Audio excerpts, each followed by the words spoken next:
नमस्कार, म तपाईंकै डियर कल्याण।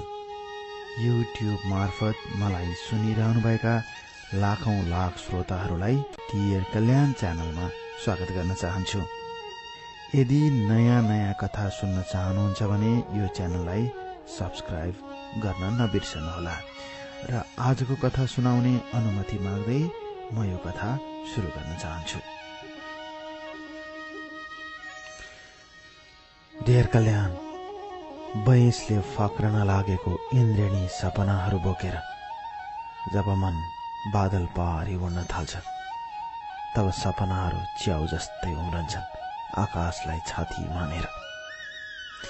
जीवनको भिरालो चेपबाट निस्साचिएर जीवनले जब सास फेर्न थाल्छ तब तिनै सपनाका भुराहरू किनारमा छाडिएका जलचर जस्तै घुम्रिन्छन् धरतीलाई मात गरेर। जीवनका अनगिन्ती रोमाणी र इन्द्रेणी सपनाहरू र सपनाका भिराला चेपहरू, तिनै चेपहरूबाट फेरि च्यापिँदै जाने सपनाका अनगिन्ती दुर्घटनाहरू र बज्दै बज्दै हिँड्दै जाने जीवनका गोरेटोहरू कहाँ पुगेर सकिन्छ, कहाँ पुगेर अन्त्य हुन्छ थाहै हुँदैन। तर पनि मान्छेहरू आफ्ना सपना सजाउने मनसायले जीवनलाई समथल यात्रामा अगाडि धकेलिरहन्छन्। धकेलिएका तिनै पानाहरू, कतै छोडिएका तिनै अनुवादहरू र जीवन सँगसँगै समय सापेक्ष हुँदै जाने मनका तिर्सनाहरू साराका सारा जम्मा पारेर मान्छेले जीवनलाई निर्वाह गर्दै जान्छ। जीवन निर्वाह गर्ने बहानामा घात र प्रतिघातका नाटकहरू चल्दै जान्छ। जीवन जति सहज छ, जति सरल छ, त्योभन्दा धेरै गाह्रो पनि रहेछ डियर कल्याण। जब मैले आफ्नो जिन्दगीलाई आफै खोदलेर हेर्छु, आफ्नो जिन्दगीको परिदृश्यलाई जब म पछाडि फर्केर हेर्छु, मेरा आगत र अनागतका अनगिन्ती सपनाहरूले मलाई चिथोरिरहन्छन्। तिनै चिथोरिएका सपनाहरू, तिनै बाङ्गिएका सपनाहरू, तिनै घुम्रिएका रहरहरूलाई आज पोको पारेर राखेकी छु र लेख्न थालेकी छु तपाईलाई। मैले समयलाई आफूसँग अनुवाद गरे, परिस्थितिसँग प्रतिवाद गरे र जीवनलाई जब सरल र सहज ठानेर बग्न थाले पानी जस्तै, तब मनका धरातलहरूमा हरियाली छाउन थाले जस्तो लाग्यो। तर फेरि त्यही हरियाली छिचोलेर हिँड्ने जीवनका बगरहरू, पहाडहरू, खोजहरू, अप्ठ्यारा साँगो र नदीहरू, साराका सारा बाटोहरू छिचोलेर जब म यहाँसम्म आइपुगे तब मैले आफ्नो जिन्दगीलाई आफै तौलन थाले। कहिले तल कहिले माथि तराजु जस्तै चलिरहने यो जीवनको कथा अनौठो रहेछ डियर कल्याण।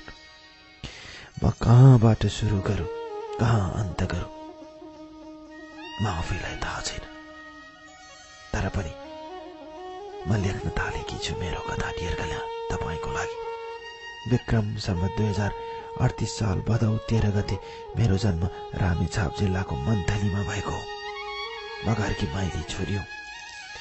हामी 3 जना दिदी बहिनी मात्र छौँ घरमा। भाइ र दाइ कोही पनि रहेनन्। अर्थात् हामी 3 बहिनीको जन्म भएपछि बुबा आमाको सन्तानको रहर पुग्यो। हाम्रो परिवार सामान्य परिवार थियो। सायद त्यही भएर पनि होला बुबाले धेरै ठुलो रहर गर्नु भएन छोरा जन्माउने। मेरो बुबा पेसाले स्थानीय स्कुलमा अर्थात् मन्थलीको स्थानीय स्कुलमा अकाउन्टेन्ट हुनुहुन्थ्यो भने आमा गृहिणी। मैले सानोमा मन्थलीमै पढेकी डियर कल्याण।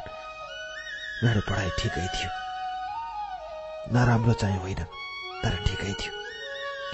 बुबा आमाले आश गर्नुहुन्थ्यो मेरो दिदीको र बहिनीको भन्दा मेरो पढाइ ठिक थियो। जब म 14 वर्षकी थिएँ, कक्षा 8मा पढ्थेँ, त्यति बेला दिदीले एसएलसी दिनुभयो। एसएलसी दिएपछि दिदी मामा घर जानु भएको थियो र मामा घर गएपछि दिदी धेरै दिनसम्म फर्कनु भएन।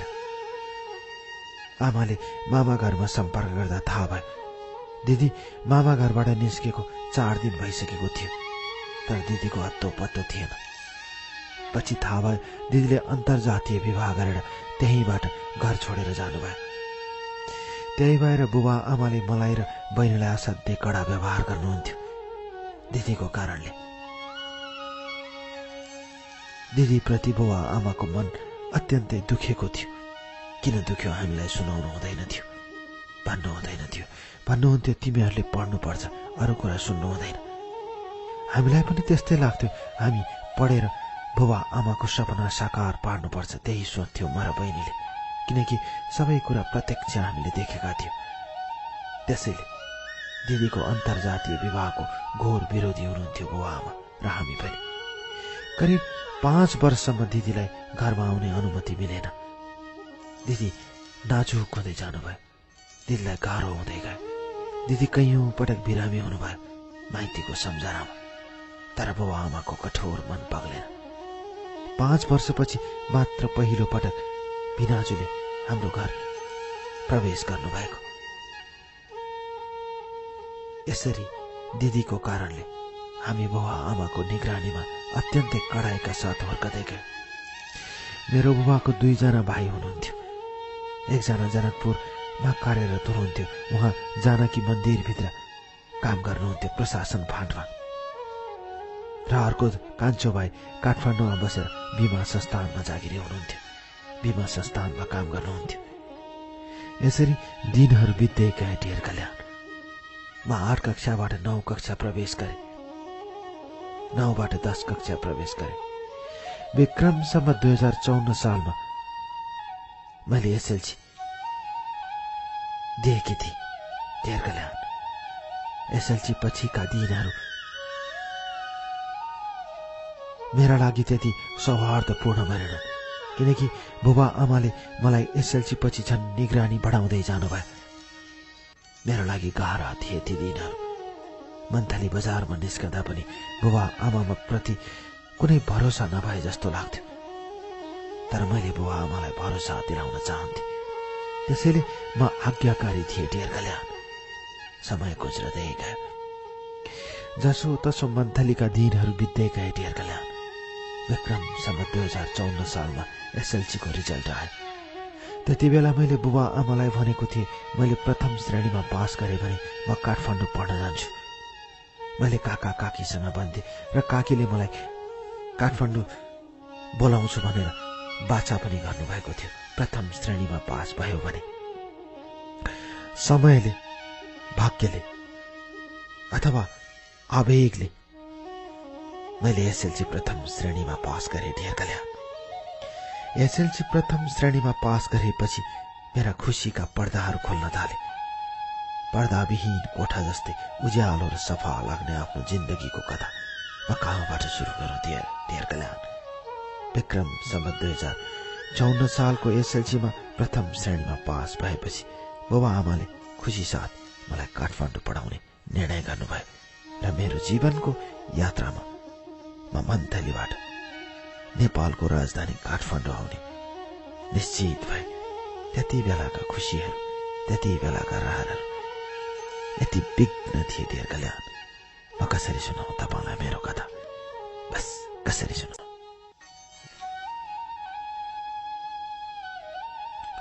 ढेर कल्याण। मनका घुरेटोहरूमा लस्करै उभिएर सपनाका खातहरू पल्टाउँदै जब म जीवनलाई हेर्छु तब आफूभित्र अनुवाद भएका थुप्रै तस्बिरहरू भेट्छु। खात लागेका मेरा तिनै तस्बिरहरू, मात लागेका तिनै तस्बिरहरू, गाढा फूलको बगैँचामा शान्त र सौन्दर्य वरपर बहार उडाउँदै फुलेका फूलहरू जस्तो यो जोवन जब सम्झनाको भुमरीमा बाँध्दै जान्छ तब ती खात लागेका तस्बिरहरू ब्ल्याक एन्ड व्हाइट अर्थात् कलरविहीन बन्न पुग्दा रहेछन् ढेर कल्याण। म अचेल जीवनलाई मेरो जीवनको मझेरीबाट निहालेर हेर्छु। पर छुटिसकेका मेरा स्मृतिहरू, यादहरू ती उकालीहरू, ओह्रालीहरू, मन्थलीका ती सुन्दर दृश्यहरू, प्राकृतिक छटाहरू म जब आफूतिर अनुवाद भएर हेर्छु मेरो जीवनलाई, मलाई मेरो जीवन एउटा अनिश्चित यात्रामा हिँडिरहेको यात्री जस्तो लाग्छ। म निश्चित दिशा बनाउँछु, म निश्चित गोरेटोहरू कोर्छु, म निश्चित बाटोहरू कोर्छु, तर अनिश्चित बाटोहरूले तय गरेका मेरा निश्चयका ती पछावहरू छिन्न भिन्न हुन पुग्छन् डियर कल्याण। तब मन दुख्ने रहेछ, दुखिरहन्छ मन। कहिलेकाहीँ यति बिघ्न दुख्छ कि यो मन, यही दुखेको मन फुकाउने बहानामा डियर कल्याण तपाईलाई म मेरो कथा लेखिरहेकी छु। यो मेरो जीवनको नितान्त व्यक्तिगत कथा हो। यसले अरूलाई असर पार्छ कि पार्दैन मलाई थाहा छैन, तर म मेरो जीवनको आफ्नो व्यक्तिगत कथा सार्वजनिक गर्न चाहन्छु, सुनाउन चाहन्छु, साराका सारालाई बाँड्न चाहन्छु। मनभित्र पोको पारेर राखेको ठूलो तोरीका गेडाहरूलाई राखे जस्तो गरम मनको मनतिरबाट जब छिन्न भिन्न भएका ती तोरीका गेडाहरू भुइँभरि छरफष्ट हुन्छन्, तब हलुङ्ग हुन्छ। त्यस्तै हुन्छ मेरो मन पनि डियर कल्याण। म मेरो मनको भारीलाई आज बिसाउन चाहन्छु। यसरी एसएलसी परीक्षा दिएर म काठमाडौँ आएकी डियर कल्याण। त्यति बेला मेरा काका काकीहरू अनामनगरमा बस्नुहुन्थ्यो। मैले त्यहीँबाट काठमाडौँको जीवन यात्रा सुरु गरेकी। मैले प्रथम श्रेणीमा भनेको नम्बर लिएर पास गरेपछि बाबा आमाले मलाई यता पठाउनु भएको, नत्र मन्थलीकै कलेजहरूमा बाबा आमाले मलाई पढाउने चाहना थियो। तर ती सब मनसायलाई, बाबा आमाका ती सपनाहरूलाई अलिकति फराकिलो बनाउँदै म काठमाडौँमा छिरेकी डियर कल्याण र काठमाडौँमा पढाउ सुरु गरेकी मैले। त्यति बेला काकाले बीमा संस्थानमा काम गर्नुहुन्थ्यो, सिंहदरबार अगाडि, सिंहदरबारको पारिपट्टि। अझ भनौँ भने सर्वोच्च अदालतको पारिपट्टिको बीमा संस्थानमा काकाले काम गर्नुहुन्थ्यो भने काकीले गणबहालको गोल्छा अर्गनाइजेसनमा काम गर्नुहुन्थ्यो। म सहयोगी बनेको थिएँ काका र काकीको। दशैंका दिनहरूमा म मन्थली आउँथे, काकी आउनुहुन्थ्यो, काका आउनुहुन्थ्यो। जनकपुरबाट अर्को काका आउनुहुन्थ्यो, काकी आउनुहुन्थ्यो। भाइ बहिनीहरू जमघट चल्थ्यो, रमाइलो हुन्थ्यो। तर सुरुका दशैंहरूमा दिदी नहुँदा न्यास्रो लाग्थ्यो मलाई। बाबा आमाले स्वीकार्नु भएको थिएन। काका र काकीहरूले लुकेर दिदीलाई भेट्थे, दिदीलाई सहयोग गर्थे। तर बाबा आमाले थाहा पाए भने नराम्रो मान्नुहुन्छ भनेर सबै चुपचाप हुन्थे। तै चुप मै चुप हुन्थे। थुप्रै दशैं न्यास्रो बनाएर काटेकी छु मैले डियर कल्याण, न्यास्रो पारेर। कहिलेकाहीँ सोच्थे दिदीले बाबा आमाको मन दुखाएर किन अन्तर्जातीय विवाह गर्नुभएको होला। तर फेरि अर्को मनले सोच्थे दिदीका पनि त रहर छन्, दिदीका पनि त चाहना छन्। आजको जमानामा कसले जातको कुरा गर्छ? सब चिज राम्रो हुनुपर्छ, जात पात त्यतिकै राम्रो हुन्छ। अन्तर्जातीय विवाह नगर्नेहरू पनि त अनेक चालझेल र तामझाममा फसेर आफ्नो जीवनलाई दुःखतिर लम्काइरहेका छन्। त्योभन्दा त अन्तर्जातीय विवाह गरेर आफ्नो जीवनलाई सुखी बनाउनु नै राम्रो हुन्छ जस्तो लाग्थ्यो। म पनि त्यस्तै सोच्थे डियर कल्याण। तर बाबा आमा कसैको कुरा सुन्नु हुँदैन थियो। त्यसैले दिदी ती वर्षहरूमा घरमा आउनु भएन दशैंमा। दिदी रुनुहुन्थ्यो अरे। मैले पनि 2 पटक दिदीलाई भेटेकी छु। त्यो भेटमा दिदी रुनुहुन्थ्यो। मैले सम्झाउँथे दिदी सब चिज ठिक हुन्छ, समयले सब चिज ठिक बनाउँदै लान्छ। 2 पटक दिदी काठमाडौँ आउनु भएको थियो र काठमाडौँमा हामीले भेटेकी। काका काकीको घरमा आउनुभयो, उहाँ 1 दिन बस्नुभयो। बिनाचु पनि आउनुभयो। सब चीज ठिकै थियो, हेर्दा राम्रै लाग्थ्यो। तर अन्तर्जातीय विवाह र त्यो पनि समाजले पानी नचल्ने जातको भनेर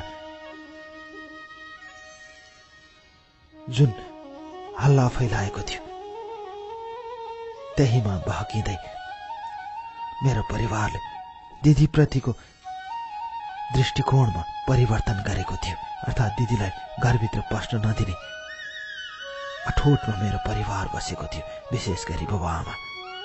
तर दिदी र बिनाजुलाई भेटेपछि हामी विश्वस्त भएका थियौँ उहाँहरूको सुन्दर जीवन देखेर। राम्रो थियो सबै कुरा। विक्रम सम्म 2056 सालमा आएर मैले बिए पढ्न थालेँ। पद्मकन्या क्याम्पसमा फेरि मेरो पढाइ सुचारू हुँदै गए। क्याम्पस जान्थे, आउँथे, काका काकीलाई हेल्प गर्थे। मेरो जीवनमा कसैसँग गाँसिएकी थिइनँ म, कसैसँग जोडिएकी थिइनँ म। समय गुज्रदै गयो, क्याम्पसका दिनहरू अगाडि बढ्दै गए। विक्रमसम्म 2059 सालको कुरा हो डियर कल्याण। हाम्रो क्याम्पसमा सोभियोको पिकनिक आयोजना गर्यो गोदावरीमा। त्यति बेला गोदावरीमा मेरो शर्मिलासँग भेटघाट भयो। भेटघाट त पहिला पनि हुन्थ्यो, तर गोदावरीको पिकनिकले हामी अत्यन्तै नजिक भयौँ। पिकनिकको तेस्रो दिन शर्मिलाले मलाई खाना खान आफ्नो घरमा बोलाए। उनीहरूको घर सिन्धुली थियो। एकजना दाई ऊ र आमा त्यहाँ बस्थे। बुबाले सिन्धुलीमै काम गर्नुहुन्थ्यो, त्यसैले बुबा सिन्धुलीमै बस्नुहुन्थ्यो। उनीहरूको सम्पत्ति सिन्धुलीमै थियो। सिन्धुलीकै राम्रै परिवारमा गनिन्थे उनीहरू। शर्मिला त्यहाँको कार्की परिवार भनेपछि सबैले चिन्छन् डियर कल्याण, उसको गाउँको नाम भनेपछि। यसरी म त्यहाँ गएँ र त्यहाँ गएपछि शर्मिलाको दाईसँग भेट भयो। दाईको नाम थियो रमण कार्की। पढाइमा राम्रो केटा, सरल सहज।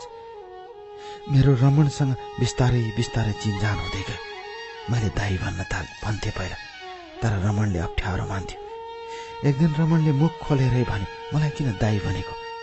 साथीको दाई हुँदैमा तिमीलाई दाई नै भन्नुपर्छ। उसको आशयलाई मैले राम्रोसँग बुझेँ। त्यसपछि मैले रमण जी भन्न थालेँ। उसले यो पछाडि जी लगाएको मन पर्दैन भनेपछि मैले रमण भन्न थालेँ। बाटो सहज थियो, बाटो सरल थियो। उसको आशय थियो कि उसले मलाई साथी बनाओस्। समयले अगाडि बहकाउँदै लग्यो डियर कल्याण। बिस्तारै बिस्तारै मैले रमणलाई साथी बनाएँ। मेरो साथीको दाई भए पनि ऊ मेरो साथी बन्यो। कसरी बन्यो, किन बन्यो, कहाँबाट बन्यो, यो प्रश्नको जवाब मसँग छैन डियर कल्याण। तर जीवनमा कतिपय मान्छेहरू आउँछन्, जीवनमा कतिपय मान्छेहरू जान्छन्। वर्षौंसम्म सँगसँगै हिँड्ने मान्छेहरूको कतै मस्तिष्क र मनमा छाप रहँदैन। तर कोही मान्छे मनभित्र किन यसरी गहिरिएर बस्छन् डियर कल्याण? कतै पूर्व जन्मको नाता हुन्छ कि जस्तो लाग्छ मलाई। त्यही भएर त म रमणसँगको नातामा बाँधिँदै गएँ। बिस्तारै बिस्तारै उसको चाहनामा आफूलाई समाहित गर्दै गए डियर कल्याण। म आज सुनाउँछु तपाईँलाई मेरो कथा, मेरो जीवनको कथा सुनाउँछु डियर कल्याण तपाईँलाई, बस जीवनको।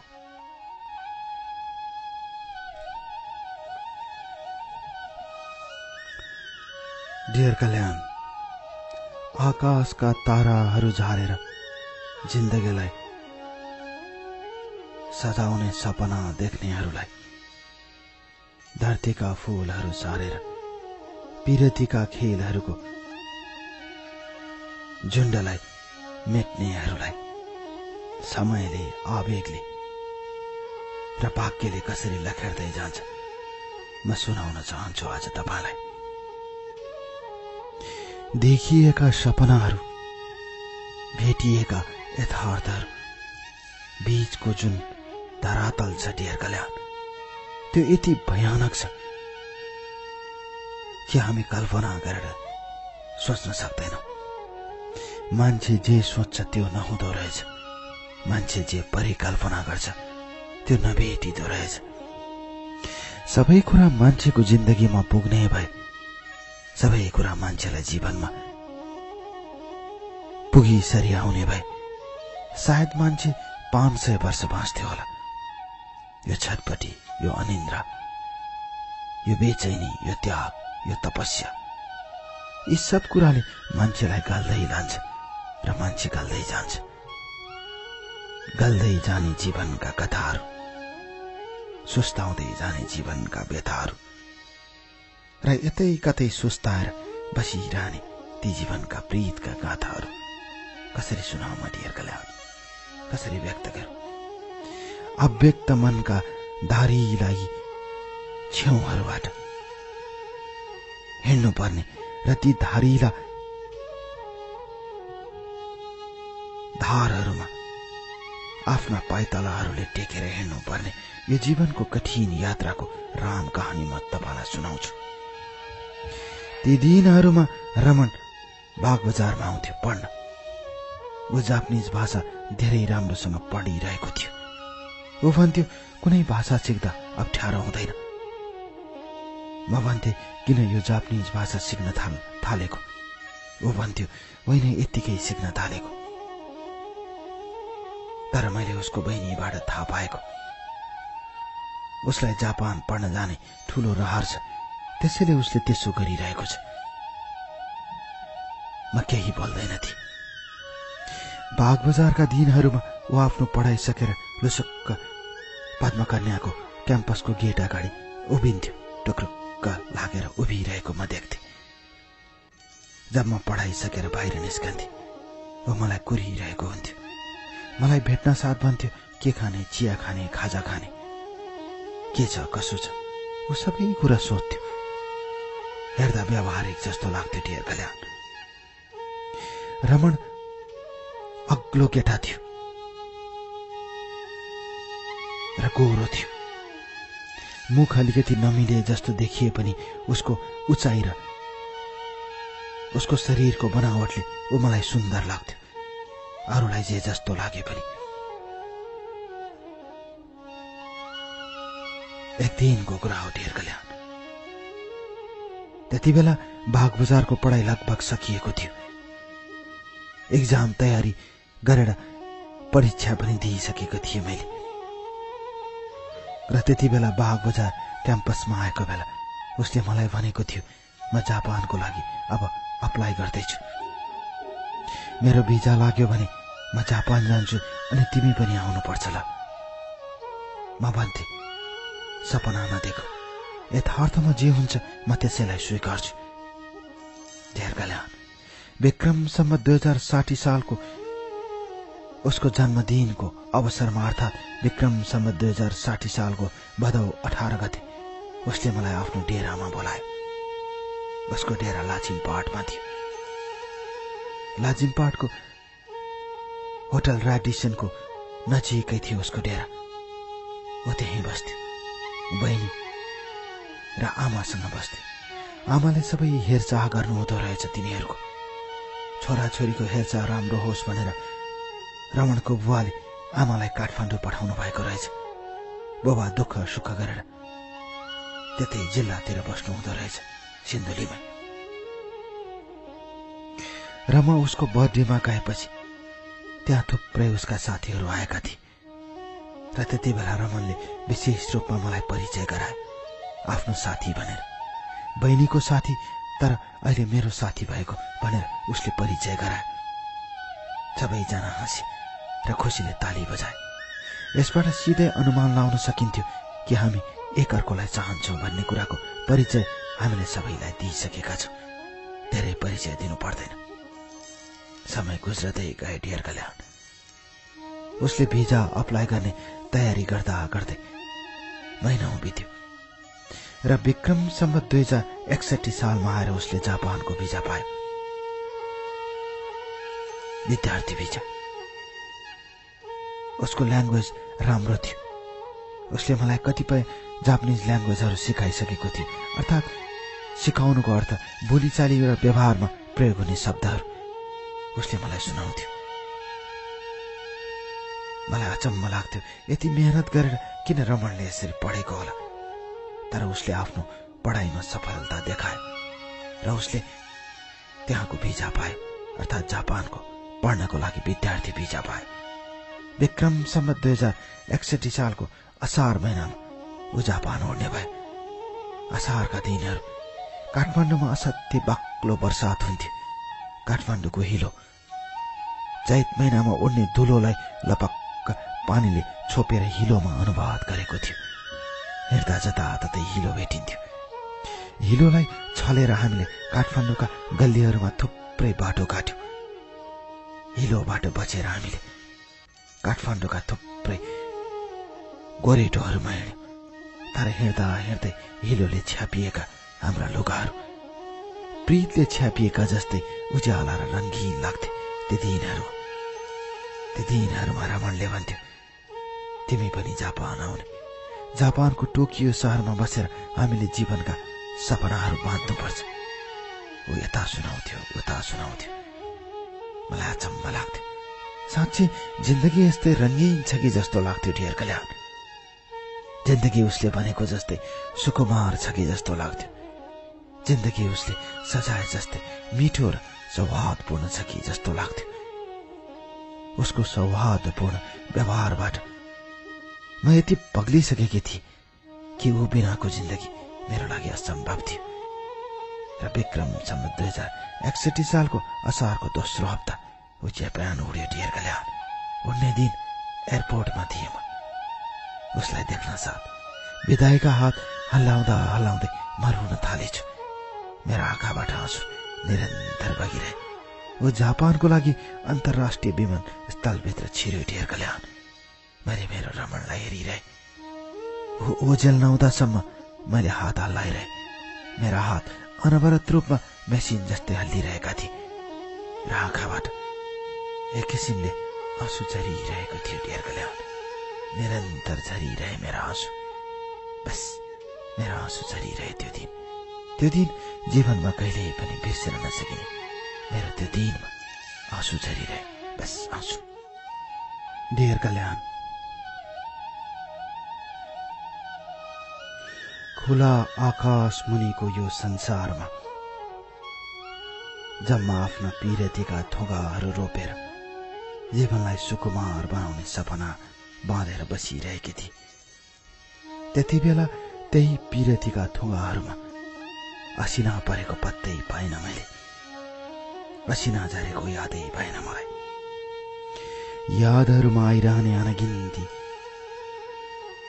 सम्झनाका तरेलीहरू, यादहरूमा आइरहने अनगिन्ती तृष्णाका मझेरीहरू र त्यही मझेरीमा उभिएर हेर्ने जीवनका पछिल्ला हिस्साहरू र तिनै हिस्साहरूले बनाएका अनगिन्ती बिम्ब र प्रतिबिम्बहरू। कसरी सुनाऊ ढेर कल्याण म मेरो कथा? कहाँबाट सुरु गरौँ म मेरो कथा?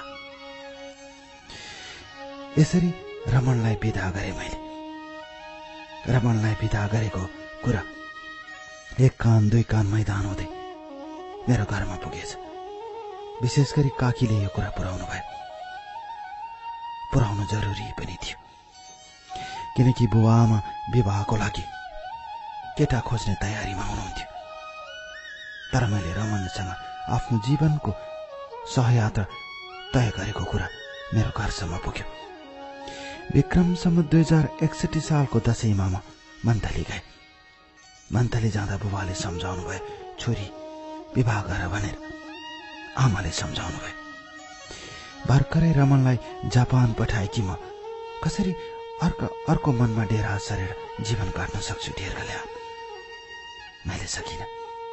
मैले बुबा आमालाई भने, आमा म मास्टर्स लेभलको पढाइ सकाउँछु अनि विवाह गर्छु, मलाई पढ्न दिनुहोस्।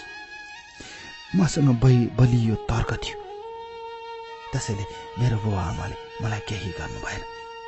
छोरीले पढ्दैछ भनेपछि उहाँले मेरो पढाइलाई निरन्तरता दिने मनसा व्यक्त गर्नुभयो। र आमा त भन्नुहुन्थ्यो, अचल त विवाह गरे पनि सबैले पढ्छन् छोरी। तर त्यो मेरो बहाना थियो। होइन आमा, विवाह गरेपछि अर्कै हुन सक्छ। अर्काको घर जाने कुरा हो। पढाइ हुन पनि सक्छ, नहुन पनि सक्छ। तर अहिले त पढाइ हुने निश्चित छ नि। मैले यसरी टाढ्दै गएँ। समय गुज्रदै गए। रमन टोकियो पुगेकै दिन फोन गरे, फोटोहरू पठाए। मलाई तिमीसँग घुमिरहे जस्तो लाग्छ टोकियो सहर भने। टोकियो सहरको आफ्नै विशेषता थियो डियर कल्याण। उसको आफ्नै परिचय थियो। संसारको समृद्धशाली देश मध्येको एक जापान, विश्वमा आफ्ना इलेक्ट्रोनिक सामानहरू बेचेर विश्वको पहिलो नम्बरमा आफूलाई दर्ता गराएको देश, जसका सामानहरू किन्नका लागि अमेरिका युरोपका मान्छेहरू लालायित हुन्थे। त्यस्तो देश र त्यो देशको राजधानी, जसलाई पनि जान रहर लाग्छ, जसलाई पनि बस्न रहर लाग्छ। म भन्थे तिमी पढाइ सकाऊ र त्यहाँका सबै कुरा चाँचो पाँचो मिलाएपछि म आइहाल्छु नि, म पनि यहाँ पढ्दैछु। कहिलेकाहीँ घन्टौँसम्म कुरा हुन्थ्यो उसँग। म भन्थे धेरै पैसा खर्च नगर, ऊ भन्थ्यो हुन्छ। र उसले आफ्ना कठिन जिन्दगीका सबै कुरा सुनाउँथ्यो। विदेश जानु त्यति सरल छैन, सहज छैन। मैले उसका कुराहरूबाट अनुमान लाउँथे, के खायो होला, कहाँ बस्यो होला। मलाई चिन्ता लागिरहन्थ्यो रमणको। र बहिनीलाई भेट्थे, मेरो साथी थिए। तर कहिलेकाहीँ म सोच्थे मेरो जीवनमा आएका यी अप्ठ्यारोहरूले मलाई असहजता त प्राप्त हुँदैन। समय गुज्रदै गयो। बहिनीले एसएलसी सकाए र एसएलसी सकाएपछि बहिनीले मन्थलीमै पढ्ने भई। मैले सोचे म मात्रै काठमाडौँ आउने मसँग भाग्य जुरेको रहेछ। ऊ बिचारी त मन्थलीमै पढ्ने भई। मैले बुबालाई भने, बुबाले भन्नुभयो +2 सम्म यही हो, त्यसपछि त म पठाइहाल्छु नि काठमाडौँ। बहिनी पनि खुसी नै थिए बुबा आमासँग बस्न पाउँदा। यसरी दिनहरू गुज्रदै गए डियर कल्याण। यता मेरो एमए लेभलको पढाइ अगाडि बढ्दै गयो। म टियु जान्थे, आउँथे, काका काकीलाई सहयोग गर्थे। त्यो बीचमा थुप्रै हातहरू आए मसँग हात मिलाउन। बुबा आमाको माध्यमबाट आए, काका काकीको माध्यमबाट आए। कति सरल थिए, कति सहज थिए। यसलाई त बुहारी बनाउन पाए हुन्थ्यो, यसलाई श्रीमती बनाउन पाए हुन्थ्यो भन्ने थुप्रै आग्रहहरू आए। तर डियर कल्याण, ती दिनहरूमा म नहटेर भन्छु, म तपाईँलाई सुन्थे, मेरो कथा सुन्थे। जब तपाईँ कसैका कथाहरू पढ्नुहुन्थ्यो र बिछोडका घाउहरू सुनाउनुहुन्थ्यो, मैले साराका सारा सबै कुरा रमणलाई पठाइदिन्थे। ऊ जापानबाट तपाईँका कार्यक्रमहरू सुन्ने गर्थ्यो। उसले युट्युब मार्फत सुन्थ्यो। ऊ तपाईँको फ्यान हो, म जस्तै डियर कल्याण। र हामीले यसरी पिरतीका कुराहरू सार्दै गयौँ, जीवनका सपनाहरू सजाउँदै गयौँ। विक्रमसम्म 2063 सालमा रमण काठमाडौँ आयो। र त्यसपछि मैले काका काकीलाई भेटाएँ बल्ल। ऊ काका काकीलाई भेट्यो, आयो। मैले खाना बनाएँ, ऊ खायो। उसलाई गोलभेडाको अचार असाध्यै मन पर्थ्यो। मैले गोलभेडाको अचार उसको लागि स्पेसल बनाएँ। काकीले भन्दै हुनुहुन्थ्यो तिमीलाई त यो गोलभेडाको अचार मन पर्दैन भने कि होइन, तर मैले बनाएँ। उसले थपी थपी गोलभेडाको अचार खायो। जाने बेला नम्रताका साथ हात जोडे र मेरो काका काकीबाट छुटिएर गयो। मैले उसलाई छोड्न पहाडी बाटोसम्म आएँ, ल्याएँ। बाटोभरि उसले कुरा गरे, म 1 महिना बस्छु र त्यसपछि म जापान फर्कन्छु र आएपछि हामीले विवाह गर्नुपर्छ। त्यति बेला मैले भने त्यसो भए के एङ्गेजमेन्ट गरेर जाने? उसले भने तिमीलाई रहर छ भने म तयार छु। म फर्केँ र काकीसँग कुरा गरेँ। काकीसँग कुरा गरेपछि काकीले घरमा कुरा गर्नुभयो। काकीले यो कुरा घरमा लानुभयो। त्यसपछि मलाई बुबाले सोध्नुभयो के तेरो त्यस्तो चाहना छ भनेर। मैले केही भन्नै सकिनँ। सोचे उसँग इन्गेजमेन्ट गर्नु र नगर्नुमा के फरक छ, ऊ त मेरो हो। मैले यही भने डियर कल्याण। त्यसपछि ऊ जाने बेलासम्म मैले उसलाई सबै बेली विस्तार लगाएँ। उसले हुन्छ भने जाने बेला फेरि म एयरपोर्ट गएँ। उसले भन्यो 2 वर्षमा हामीले विवाह गर्नुपर्छ। अब 2 वर्षभित्र विवाह पश्चात हामी जापान जानुपर्छ। मैले सबै कुरा मिलाइसकेको छु। मेरो पढाइ पनि अब सकिँदैछ र त्यसपछि तिमीलाई जापान आउन कुनै कठिन हुँदैन। तिमी आफ्नो पढाइ सकाऊ, आफ्नो लगनशीलतामा लागिराख। उसले यही भन्यो डियर कल्याण। मैले सोचे यति मिठो सपना, यति मिठो रहर, यति मिठो सुन्दर जिन्दगीलाई म कसरी तिलाञ्जली दिनु। मैले उसलाई हेरे, उसलाई कल्पे, उसकै सहारामा बाँचे डियर कल्याण। बाँचिरहे। घरतिरका आफन्तहरूका आइरहने विवाहका प्रस्तावहरूलाई आफ्नो पाइतालाले कुल्चेर जीवनका सुकुमार सपना सताउने बहानामा मैले रमनलाई प्रतीक्षा गरिरहे। किनकि प्रेममा विश्वास हुन्छ र विश्वासले नै प्रेम अगाडि बढ्छ।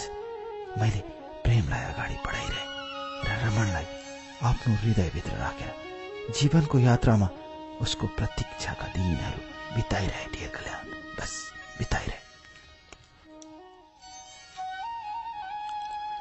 डियर कल्याण, सारा रात अँध्यारोमा काटेर म उज्यालोको प्रतीक्षामा थिएँ।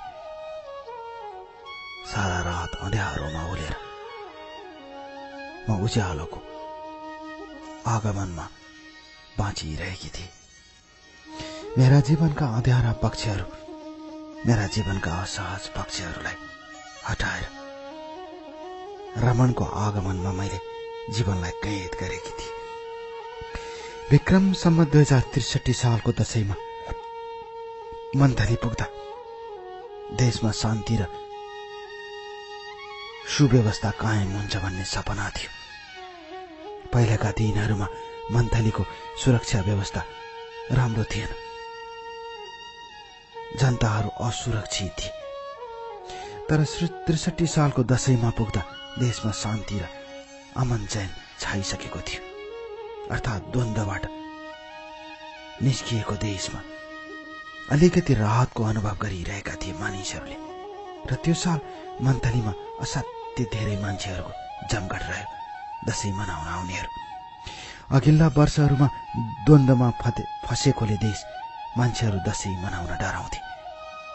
तर 63 सालको दशैंमा मन्थलीमा मनक्के मान्छेहरू देख्न पाइन्थ्यो, नयाँ नयाँ अनुहार। त्यति बेला एउटा परिवार मेरो परिवारसँगको सम्पर्कमा आयो। केटा अस्ट्रेलियामा पढ्दै गरेको राम्रो केटा, मेरो आमाको चिनजानको र मेरो आमाको आफन्तहरूले अर्थात् मेरो मामा घरतिरबाट आएको त्यो एउटा प्रस्ताव थियो। तर मैले त्यसलाई तोडे डियर कल्याण। किनकि म चाहँदैन थिएँ कि कसैलाई धोका दिएर जीवनलाई राम्रो अवसर प्राप्त गर। तर अचेल मान्छेहरू राम्रो अवसर आउँछ भने पुरानो अवसरलाई लात हान्ने चलन चलेको रहेछ जस्तो लाग्यो डियर कल्याण। मलाई त्यस्तै लाग्यो। साँच्ची मलाई अचेल मान्छेहरू त्यस्तै लाग्यो। जहाँ अवसर पाइन्छ त्यहाँ पैताला चाल्न सक्नु पर्दो रहेछ। विश्वासले जिन्दगी चल्दो रहेनछ डियर कल्याण। म कसरी सुनाऊ आज तपाईलाई मेरो कथा। 63 सालमा फर्केर आएर विवाह गर्ने मनसा व्यक्त गरेर गएको रमन व्यस्त हुन थाल्यो। पढाइ सकी सँगसँगै ऊ काममा लाग्न थाल्यो। र मैले 63 साल काटे र 64 सालसम्म गुजारे। त्यो बीचमा उसको बहिनी आफन्तहरूसँग मेरो बारम्बार सम्पर्क हुन्थ्यो। तर पछि पछि आएर रमन बिस्तारै बिस्तारै अलिक कम हुन थाल्यो। फेसबुकमा पनि ढिला जवाब दिने र इमेलमा पनि कुरा गर्न जवाब दिन मन नपराउने। फोन गर्दा धेरै पछि भेटिने र फोन गर्दा थाके जस्तो गरेर फोन गर्ने उसको व्यवहार देख्न थाले। मैले सोचे सायद धेरै काम गर्छ होला, थाक्ने नै भयो विदेशमा, एक्लो छ। मैले त्यही सोचे। र विक्रम सम्वत 2064 सालमा को दशैंमा मलाई काका काकीले एकपटक सोध्नुभयो के छ रमनको हालखबर, कहिले हो विवाह गर्ने। बुबा आमाले उहाँ गहनाको तयारी गरिसक्नुभयो। वास्तवमा त्यो मेरो लागि दबाब थियो। मैले 64 सालको दशैंमा फेरि रमणलाई फोन गरे।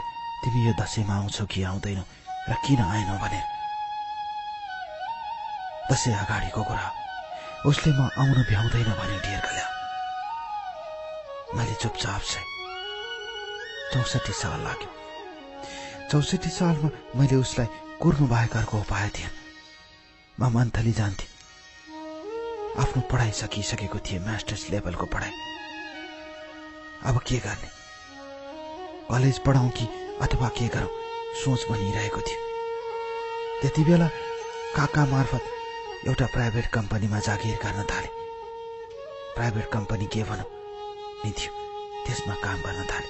सानोतिरो जागिर थियो, दिल्ली बजारमा थियो त्यसको सोरुम। म त्यहीँ बस्थेँ र त्यहाँबाट आयुर्वेदिक औषधिहरू सप्लाई हुन्थ्यो। ती औषधिहरूको कहाँ कहाँ सप्लाई भए सबै कुरा राख्नु पर्थ्यो कम्प्युटरमा। मैले त्यही जागिर गर्थेँ डियर कल्याण। काम चलाउ जागिर थियो। मैले जागिर गर्न थालेको कुरा रमणलाई भनेपछि ऊ खुसी पनि भएन, ऊ दुखी पनि भएन। उसले केही भनेन। 64 साल कट्यो डियर कल्याण। 65 साल लाग्यो, तर रमण आएन। मैले भने 65 सालको दशैंमा जसरी भए पनि आउनुपर्छ रमण। उसले फेरि आउन मिल्दैन भने। उसको व्यवहार परिवर्तन हुँदै गयो डियर कल्याण। र त्योभन्दा पहिले उसको बहिनीसँगको व्यवहार परिवर्तन भएको देखेँ। त्यसपछि उसको आफन्तहरूको व्यवहार परिवर्तन भएको देखेँ। सबै व्यवहार परिवर्तन हुँदै गएपछि म बल्ल विपनामा बिउँथे जस्तो लाग्यो। र त्यसपछि मैले उसलाई पठाउन थालेँ इमेल। र इमेलमा मैले लेखेँ, मेरो परिवारले निरन्तर दबाब दिइरहेको छ, के गरौँ। त्यो पल रमेनले भने, त्यस्तो परिवारले दबाब दिइरहेको छ भने विवाह गर्दा हुन्छ। डियर कल्याण, मैले त्यो इमेल तपाईँलाई स्क्यान गरेर पठाएकी छु। पढ्नुहोस् त त्यो इमेल। उसले लेखेको, जसलाई वर्षौंसम्म कुरे डियर कल्याण, दिन रात नभनेर कुरे, जसको यादमा वर्षौं आँसु बगाए, जसलाई हृदयको टुक्रा बनाए। तर उसैले लेख्यो, विवाह गर्दा फरक पर्दैन। 65 सालमा आएर थुप्रै विवाहका प्रस्तावहरू त्यागे डियर कल्याण। सब चिज त्यागे। उसले त्यो भनेपछि म रोएँ र उसलाई फोन गरे। जति फोन गर्छु मैले उसलाई भेट्न सकेन। र विक्रम सम्बत 2066 सालको वैशाख महिनामा ऊ आउँदैछ भन्ने कुरा थाहा पाए। र त्यसपछि मैले उसलाई बारम्बार फोन र फेसबुक मार्फत पठाउँदै गएँ। र उसले म आउँदैछु भने खुसी लाग्यो। मैले सोचे कुनै कारणले ऊ आएको, अर्थात् व्यस्त भएर त्यसो भनेको होला जस्तो लाग्यो। नभन्दै ऊ 66 सालको वैशाख महिनामा काठमाडौँ आए, मैले थाहा पाएँ। र त्यसपछि मैले उसलाई मेरो साथी मार्फत फोन गरेँ। धेरै पछि ऊ सम्पर्कमा आयो र भने, के छ हालखबर। मैले भने, म तिमीलाई भेट्न कहाँ आऊ भने। उसले भने, बाहिर भेटौँ न भने। मैले हुन्छ भने डियर कल्याण। उसले मलाई पुतली सडकमा बोलायो। विक्रम सम्बत 2066 सालको वैशाख 28 गतिको कुरा हो डियर कल्याण। काठमाडौँ गर्मीले ताप्प बलेको थियो। पुतली सडकमा 2 बजे उसले मलाई बोलायो। म पुतली सडक गएँ। 2 बजेदेखि 3 बजेसम्म 1 घण्टा कुरेपछि ऊ आयो। ट्याक्सीबाट ओर्लियो। ऊ एक्लै थियो।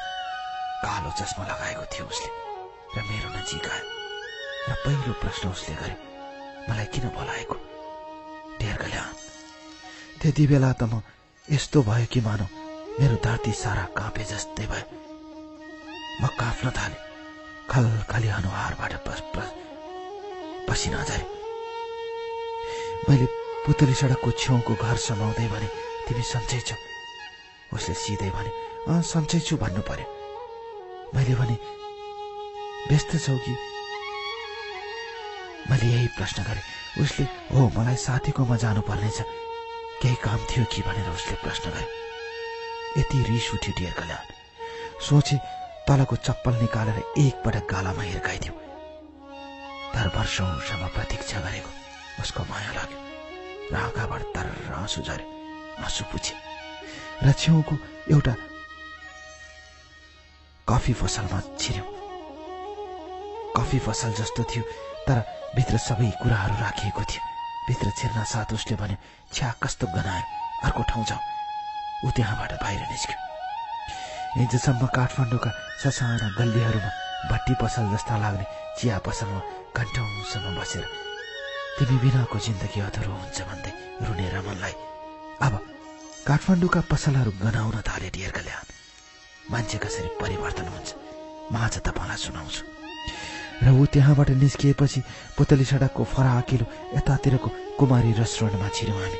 ऊ माथि गयो र चारैतिर हेऱ्यो र भन्यो, यहाँका रेस्टुरेन्टहरू कति नराम्रा है, जति बनाउन खोजे पनि कस्तो बाङ्गो टिङ्गो है। म चुपचाप उसलाई हेरिरहेँ र भने, तिमी के खान्छौ? उसले भने, म खासै केही खाँदिन, म कोल्ड ड्रिङ्क्स मात्रै लिन्छु।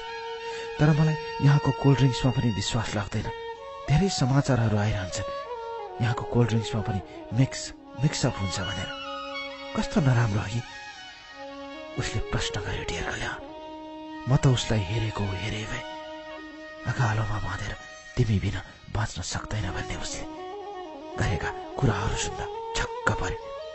र त्यसपछि मैले उसलाई प्रश्न गरेँ, विवाह कहिले गर्ने भनेर। ऊ भाङ्गियो, ऊ तर्कियो।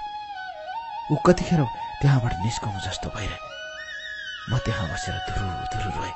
उसले भने, किन रुने जरुरी नै छैन नि, म अझै काम गर्दैछु जापानमा, म फर्केपछि सोचौँला भने।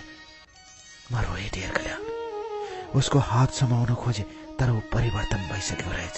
हात समाउन सकिन। करिब 1 घण्टापछि निस्किएपछि मैले उसलाई भने, अब तिमी मलाई फोन गर्दैनौ, किन नगर्नु, मलाई फोन नम्बर देऊ भनेर।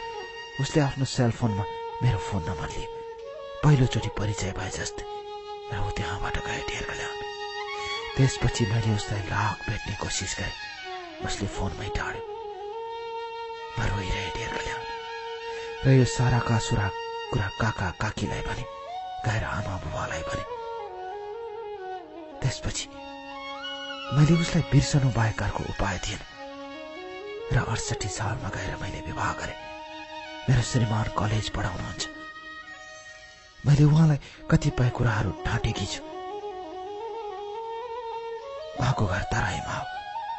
बुबा र आमाको माध्यमबाट मैले विवाह बन्धनमा बाँधिएकी। आज मसँग छोरी छ। तर अस्ति मात्रै मैले फेरि रमनलाई पुतली सडकमा देखेँ। डियर कल्याण, र मैले खप्न सकिनँ। र मैले मेरो कथा लेखिरहेकी छु यतिखेर। र यो कथा म त्यही रमनलाई सुनाउन चाहन्छु। रमन, तिमी त्यही केटा हो। मसँग काठमाडौँका भट्टी पसल जस्ता लाग्ने चिया पसलमा बसेर घण्टौँसम्म तिमी बिना बाँच्न सक्दैन भनेर रोयो। मसँग खेलवाड गर्यो, मेरो शरीरमाथि खेल्यो। तर वर्षौंपछि आएर मलाई उल्टै किन भेट्ने भनेर प्रश्न गरे। धन्यवाद छ तिमीलाई। म स्वीकार्छु तिम्रो मायालाई र तिम्रो धोकालाई पनि स्वीकार्छु। मैले सुनेको छु तिमीले विवाह गर्यौ रे, त्यो पनि अमेरिकाको डाइभर्सिटी भिजा प्राप्त गरेकी केटीलाई। तिमी धेरै महान रहेछौ, तिमी धेरै बुद्धिमानी रहेछौ, समयअनुसार पाइला चाल्न सक्दो रहेछौ। म त सोझी केटी, अवसरहरू आउँदा पनि तिमीलाई कोरेर बसिरहे। म त बेअर्थकी केटी, म त सोझी केटी, म त लाठी केटी। मैले तिम्रो मायालाई वर्षौंसम्म प्रतीक्षा गर्नु मेरो ठूलो भूल रहेछ। मैले पनि ठुल्ठुला अवसरहरू, विदेशमा बस्ने, विदेशबाट आउने केटा पाउन साथ तिमीलाई लात हानेर विवाह गर्नु पर्थ्यो। त्यो मैले जानिन। तर रमण, तिमीबाट सिके प्रेममा लात हान्नु पर्दो रहेछ, अवसर पाउन साथ धोका दिनु पर्दो रहेछ, छातीमा लात हानेर जान सक्नु पर्दो रहेछ। त्यो पो बहादुरी। जीवनभर कसैको प्रेममा मायाको दीप बालेर दिनरात तपस्या गरिरहने अरू के बहादुरी। ती त लाछी हुन्, होइन त रमन। तिम्रो परिभाषाबाट जीवनले मैले नयाँ चीज सिकेकी छु, किनकि तिमीबाट सिकेको छु प्रेममा लात हान्नु पर्दो रहेछ, प्रतीक्षा गर्नु हुँदो रहेनछ। मैले प्रतीक्षा गरेर जीवनभर रोइरहेकी छु, तर तिमीले मलाई लात हानेर जीवनमा अवसरै अवसर प्राप्त गरिरहेका छौँ। त्यही फरक रहेछ साँचो प्रेम र झुटा प्रेममा, बस त्यही फरक। यो कथा सुनिदिनु भएकोमा यहाँहरूलाई धन्यवाद। यो कथा कस्तो लाग्यो? यदि मन पर्यो भने लाइक गरिदिनुहोला, कृपया प्रतिक्रिया पनि दिनुहोला र नयाँ नयाँ कथा सुन्नको लागि यो च्यानल सब्स्क्राइब गरिदिनुहोला। फेरि पनि आग्रह गर्दछु, नयाँ नयाँ कथा सुन्नको लागि यो च्यानल सब्स्क्राइब गर्न नबिर्सनुहोला। धन्यवाद।